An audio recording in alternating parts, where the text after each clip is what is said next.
വെള്ളം തിളപ്പിക്കുക. ആവശ്യത്തിന് ഉപ്പിടുക.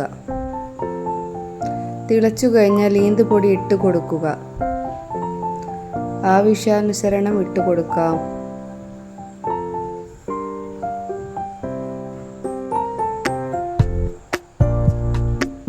വെള്ളം കൂടിയാൽ കുറച്ചുകൂടെ പൊടി ചേർത്ത് സെറ്റ് ചെയ്യാം.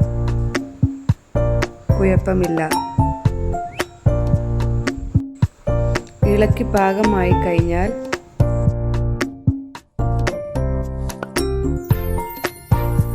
കുഴക്കാൻ പറ്റുന്ന പാത്രത്തിലേക്ക് മാറ്റുക.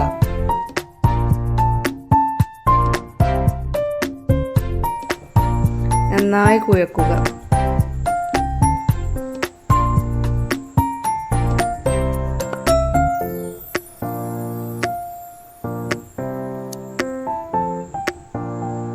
നന്നായി കുഴച്ച ശേഷം അല്പം വെളിച്ചെണ്ണയോ ഓയിലോ ചേർത്ത് കൊടുക്കാം. ചെറിയ ചെറിയ ഉരുളകളായി എടുക്കാം.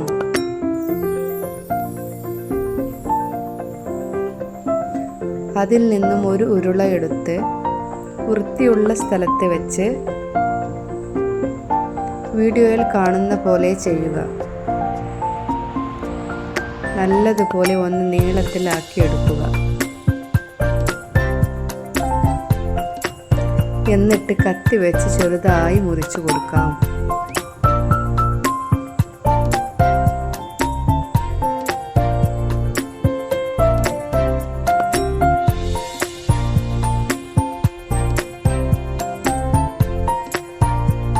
ഇത് സിമ്പിൾ ട്രിക്കാണ്.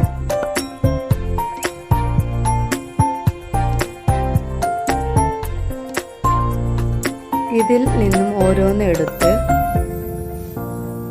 നടുവിലൊന്ന് അമർത്തി കൊടുക്കാം. പെട്ടെന്നാവൂട്ടോ.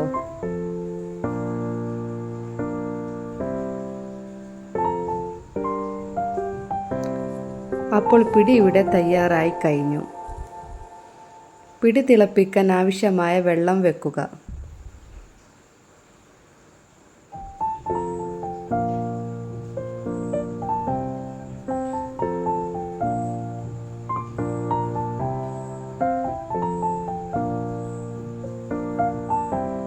വെള്ളം തിളച്ച് കഴിഞ്ഞാൽ അതിലേക്ക് പിടി ഇട്ട് കൊടുക്കാം.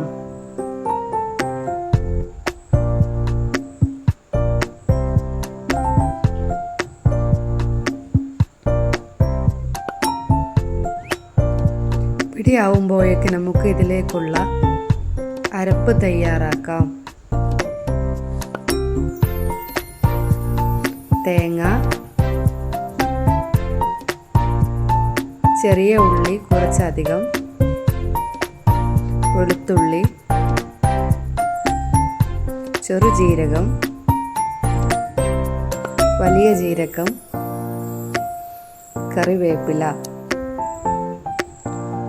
ഇഷ്ടാനുസരണം എല്ലാം എടുക്കാം. നുള്ളു മഞ്ഞൾപ്പൊടി ചേർക്കാം.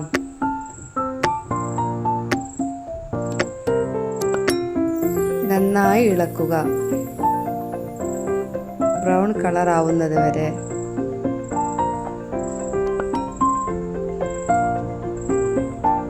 അപ്പോഴേക്കും പിടി വെന്ത് വന്നിട്ടുണ്ട്. പിടി വെന്ത് കഴിഞ്ഞാൽ മുകളിലോട്ട് പൊന്തി വരും.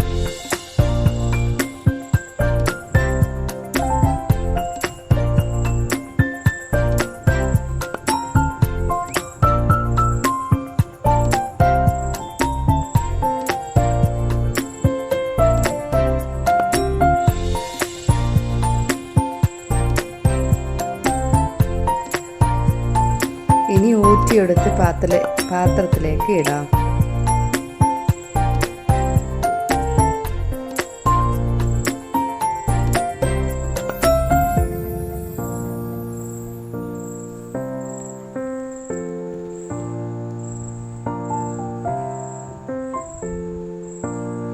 ഇനി അരപ്പൊന്ന് അരച്ചെടുക്കാം. ചൂടാറിയതിന് ശേഷം ട്ടോ.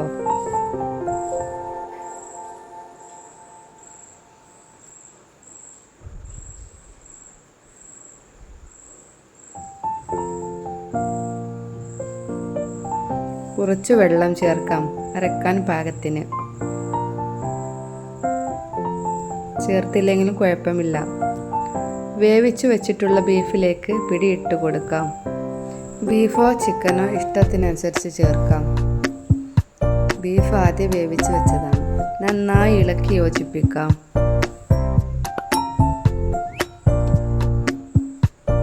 തയ്യാറാക്കി വെച്ച അരപ്പ് ഒഴിച്ചു കൊടുക്കാം.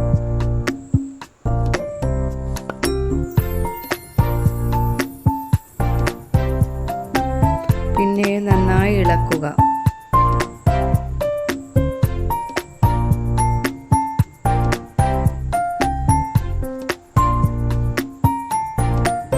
ഇനി ഇതൊന്ന് തൂമ്പിച്ചു കൊടുക്കാം.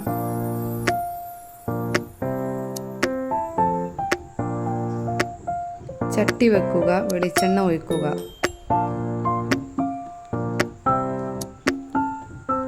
അതിലേക്ക് കുനുകുന അരിഞ്ഞ് ചെറിയ ഉള്ളി ചേർക്കാം. കുറച്ച് കറിവേപ്പില ചേർക്കുക.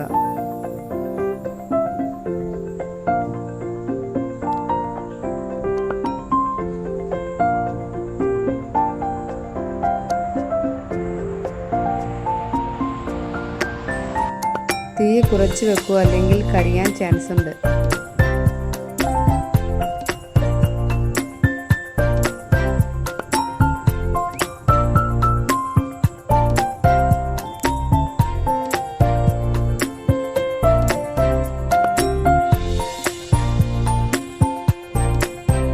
ചുമന്ന് വരുമ്പോൾ എടുത്ത് ഒഴിക്കുക.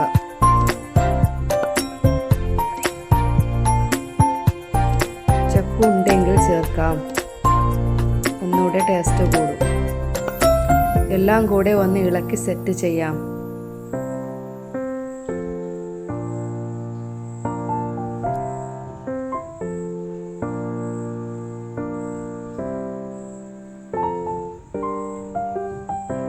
കുറച്ചെടുത്ത് പാത്രത്തിലേക്ക് ഇടാം. വീഡിയോ ഇഷ്ടപ്പെട്ടാൽ എല്ലാവരും സബ്സ്ക്രൈബും ലൈക്കും കമൻറ്റും ചെയ്യണേ. നമുക്കൊന്ന് കുറച്ച് കഴിച്ചു നോക്കാം. ഒന്ന് ഉണ്ടാക്കി നോക്കണേ എല്ലാവരും.